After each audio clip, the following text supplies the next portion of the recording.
So in the last class we have discussed depression and freezing point, है ना. आज अपन colligative property की last property discuss कर रहे हैं. एलिवेशन एंड बॉइलिंग पॉइंट अपन देख चुके थे. डिप्रेशन एंड फ्रीजिंग पॉइंट अपन देख चुके हैं. Relative loading of vapour pressure को हम बहुत पहले देख चुके हैं. Last is what osmotic pressure.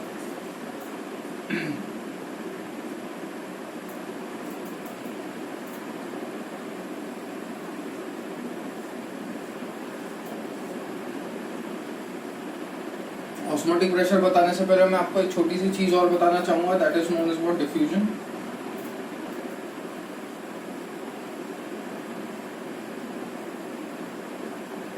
Diffusion क्या होता है समझना.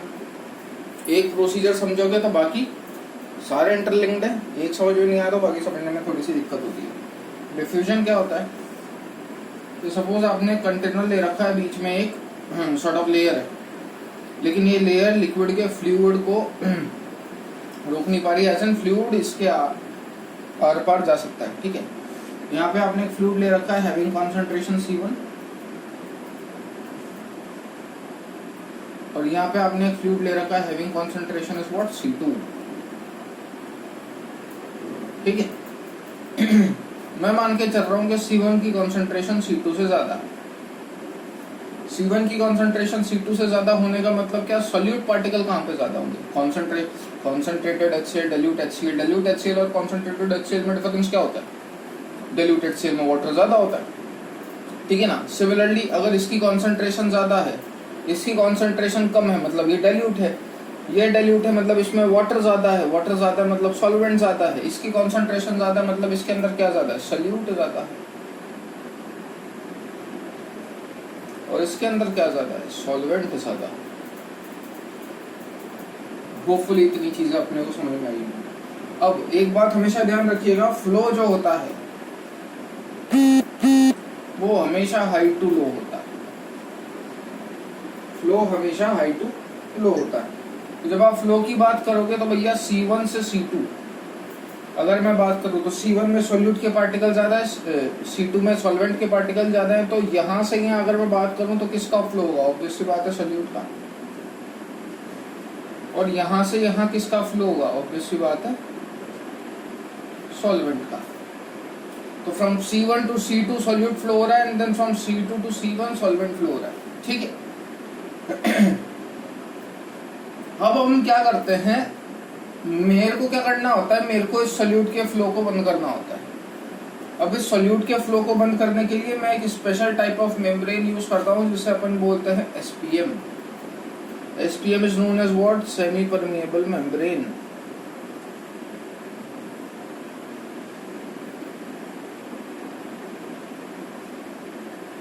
सेमी परमिएबल मेम्ब्रेन रामधर्म पे काम करती है. रामधर्म क्या बोलता है, प्राण जाए पर वचन ना जाए.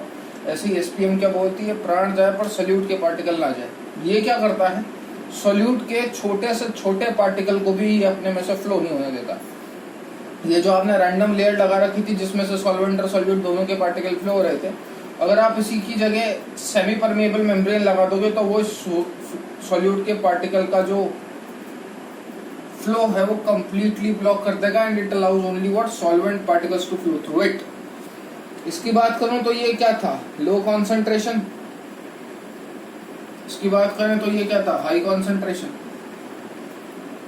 तो अगर मैं आपसे बात करूं कि सेमी परमिएबल मेम्ब्रेन लगाने के बाद फ्लो कहां से कहां होगा, लो कॉन्सेंट्रेशन से हाई कॉन्सेंट्रेशन. पहले तो दोनों साइड साइमल्टेनियस हो रहा था ना. लेकिन जैसे ही आपने SPM लगाई, फ्लो कहां से कहां होगा, बस लो कॉन्सेंट्रेशन से हाई कॉन्सेंट्रेशन. यही चीज कहलाई जाती है व्हाट, ऑस्मोसिस.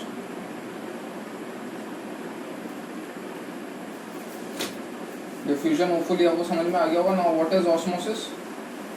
और उसके बाद मैं बताऊंगा ऑस्मोटिक प्रेशर क्या होता है. ऑस्मोसिस डेफिनेशन से ही समझ जाओगे. फ्लो कौन हो रहा है, सिर्फ solvent, high to low. So it is net spontaneous movement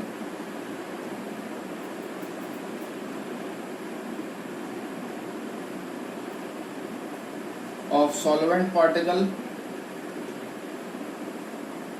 क्योंकि सोल्यूट को तो SPM फ्लो होने नहीं देती. ये SPM के बाद की डेफिनेशन है जब हमने SPM लगाई.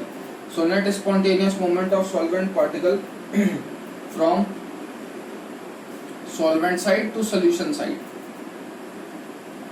Solvent side to solution side, or from solution of low concentration to solution of high concentration. ठीक है, यही चीज कहलाई जाती है ऑस्मोसिस. सॉल्वेंट के पार्टिकल का फ्लो होना from low concentration to high concentration और from solvent side to solution side. Solvent side का मतलब बस इतना है कि वहां पे सॉल्वेंट की क्वांटिटी ज्यादा है. ठीक है, तो ये चीज ऑस्मोसिस कहलाई जाती है. Hopefully it is clear now, है ना. Next we will talk about what, osmotic pressure. इसे ध्यान रखना, वो सॉल्यूट के पार्टिकल को फ्लो नहीं होने देगा, सॉल्वेंट के पार्टिकल को सिर्फ अलाउ करेगा. अब आप ये बेसिक बात समझ सकते हो कि अगर इस सॉल्यूट के पार्टिकल को अलाउ नहीं करा, सिर्फ सॉल्वेंट के पार्टिकल को अलाउ करा. अच्छा, फ्लो कब तक अलाउ करेगा? जब तक दोनों साइड सॉल्वेंट की कंसंट्रेशन बराबर ना हो जाए. ये नहीं है जितना सारा सॉल्वेंट है सारा इधर चल गया, ऐसा नहीं. जब तक दोनों जगह सॉल्वेंट की कंसंट्रेशन बराबर ना हो जाए, फ्लो सिर्फ तब तक ही होगा. अपन हाई टू लो इसलिए तो बोलते हैं. जब तक दोनों की कंसंट्रेशन बराबर नहीं हो जाए, फ्लो सिर्फ तब तक चलेगा. जैसे ही दोनों जगह सॉल्वेंट की कंसंट्रेशन बराबर होगी, फ्लो होना बंद हो जाता है ऑटोमेटिकली. ठीक है ना. सो सॉल्वेंट का पार्टिकल यहाँ से यहाँ पे फ्लो हो रहा है, सॉल्यूट का पार्टिकल तो फ्लो हो ही नहीं रहा. आफ्टर अपन ने सेमी परमेबल मेम्ब्रेन लगाई, तो ऑब्वियस सी बात है ये आप समझ सकते हैं कि जब सॉल्वेंट का पार्टिकल लो कंसंट्रेशन से हाई कंसंट्रेशन की साइड जा रहा है, तो इस साइड का लेवल बढ़ेगा. आगे ऑस्मोटिक प्रेशर इसी बेस पे है. ध्यान से सुनिएगा, what is osmotic pressure. And then we will talk about reverse osmosis also. सारा एक दूसरे के साथ इंटर रिलेटेड है.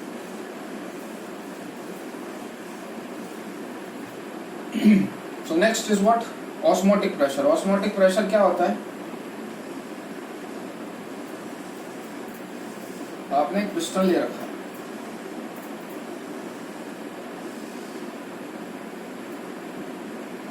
ठीक. उस पिस्टन के बेसिस की बात करूं तो यहाँ पे आपने बीच में लगा रखी है एसपीएम. ये है आपका C1, ये है आपकी C2. आगे की तरह ही लेके चल रहे हैं, that C1 is greater than C2. यहाँ पे हो क्या रहा है, यहाँ लिक्विड भरा हुआ है. लेवल इनिशियली बराबर था दोनों का. यहाँ पे C1 कॉन्सेंट्रेशन का लिक्विड है, यहाँ पे C2 कॉन्सेंट्रेशन का लिक्विड है. और अपन बात कर रहे हैं C1 ग्रेटर देन C2 की. तो सेमी परमेबल मेम्ब्रेन है बीच में. तो सेमी परमेबल मेम्ब्रेन आपने बीच में लगा दी, तो ऑब्वियस सी बात है C1 में सॉल्यूट के पार्टिकल ज्यादा थे, C2 में सॉल्वेंट के. फ्लो कहाँ से कहाँ होगा? C2 टू C1, क्योंकि C1 में सॉल्यूट के पार्टिकल ज्यादा थे, बट ये सॉल्यूट के पार्टिकल को फ्लो नहीं होने देगा. तो it allows only solvent particle to flow through it. तो 2-3 डायग्राम एक साथ बनेंगे, भावना समझना आप बस, है ना. तो मैं इस डायग्राम को थोड़ा सा छोटा कर रहा हूँ, क्योंकि 2-4 डायग्राम एक साथ आप कंपेयर कर पाओ ताकि. सपोज ये डायग्राम है पहला, जहाँ पे वाटर लेवल था बराबर.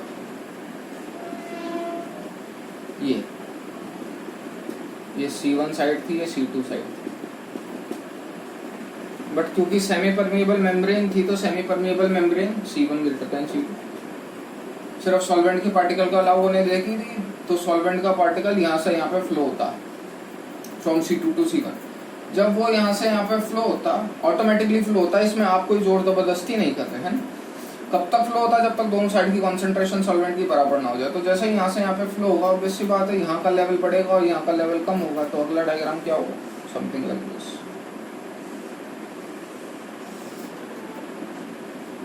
ये यहाँ का लेवल बढ़ गया,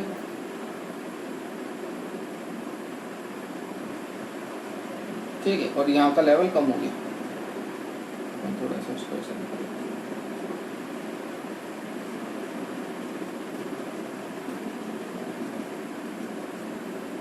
ठीक.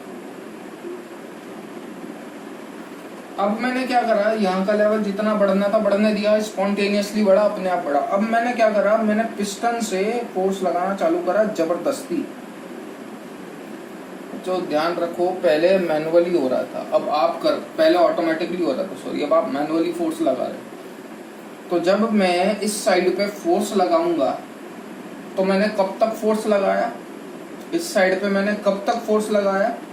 जब तक दोनों का लेवल पहले जैसे बराबर नहीं आ गया। तो जब आप इस साइड पे फोर्स लगाओगे तो ये लिक्विड यहां से यहां जाएगा, लेकिन लिक्विड में भी कौन जाएगा? Only solvent particle, because SPM solute को तो जाने नहीं देगी। तो ये क्या करा आपने, जबरदस्ती एक एक्स्ट्रा फोर्स लगाया on which side? Over solution side. ये कौन सी साइड थी? सॉल्वेंट साइड, है ना। तो आपने क्या करा, एक एक्स्ट्रा हाइड्रोस्टैटिक प्रेशर लगाया ओवर सॉल्यूशन साइड। कब तक? जब तक दोनों के लेवल बराबर नहीं आ जाए, यानी कि अगला डायग्राम कुछ ऐसा बनेगा।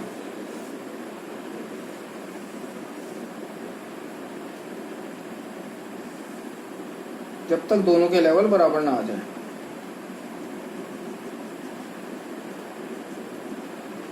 इसी एक्स्ट्रा हाइड्रोस्टैटिक प्रेशर को जो आपने अप्लाई करा ओवर सॉल्यूशन साइड, इसी को आप क्या बोलते हो? Osmotic pressure. ठीक है, तो मैं ऊपर की डेफिनेशन हटा रहा हूं और मैं लिखूंगा ऑस्मोटिक प्रेशर की definition. Extra hydrostatic pressure apply over solution side. Extra hydrostatic pressure apply over solution side through which movement of solvent particle goes from solution of high concentration to solution of low concentration। ठीक है, यही osmotic pressure होता है।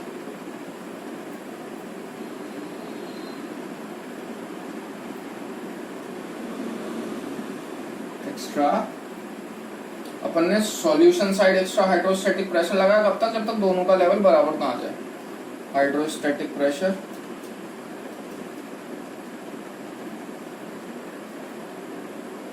applied over solution side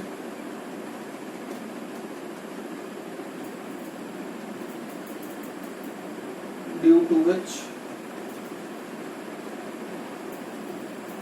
movement of solvent particle goes from high concentration to low concentration. ठीक है ना, इसे अपन बोलते हैं ऑस्मोटिक प्रेशर। सो अब ये तो हो गया मेरा ऑस्मोटिक प्रेशर। कब तक लगाया? जब तक दोनों के लेवल बराबर नहीं आ जाते। अब मैं क्या कर रहा हूँ, अब मैं और प्रेशर डालना चालू कर रहा हूँ। मतलब पिस्टन तो था मेरा यहाँ पे, अब मैंने क्या करा, मैंने और प्रेशर डालना चालू करा।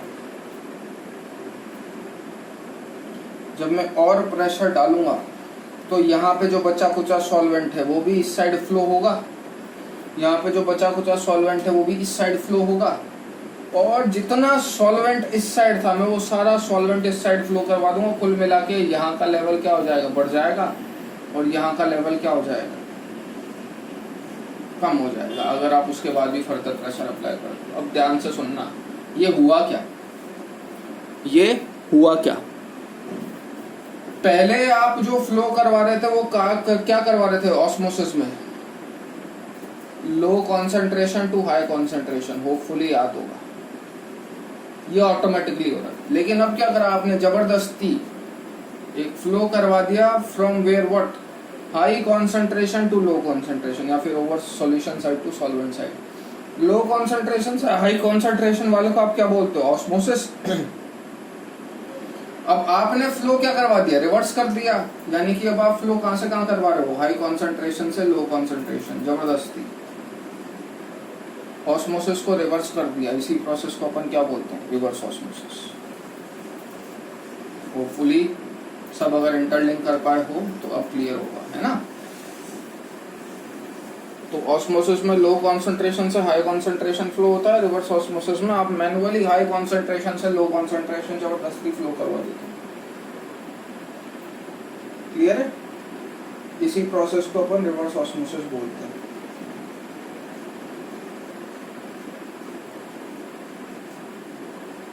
ठीक है, इफ प्रेशर अप्लाइड, डेफिनेशन इसका फॉर्मूला एक लौता याद रखे ना, पाई इक्वल टू ICRT। पाई 3.14 नहीं होता, कहीं फ्लो में चेक तो ऑस्मोटिक प्रेशर होता है पाई। आई जानते ही हो, van't Hoff factor, C concentration, R Rydberg gas constant, and T is temperature, always taken in Kelvin. If pressure, reverse osmosis क्या होता है? अपन प्रेशर का अप्लाई कर रहे हैं over solution side. If pressure applied over solution side is greater than, osmotic pressure क्या था, जब दोनों के लेवल बराबर हो उसके बाद भी मैं प्रेशर डालना चालू करूंगा, then we call it as reverse osmosis. Obvious सी बात है, रिवर्स ऑस्मोसिस में जो प्रेशर लग रहा है वो ऑस्मोटिक प्रेशर से ज्यादा है, क्योंकि ऑस्मोटिक प्रेशर में तो दोनों का लेवल बराबर था। If pressure apply over solution side is greater than expected osmotic pressure,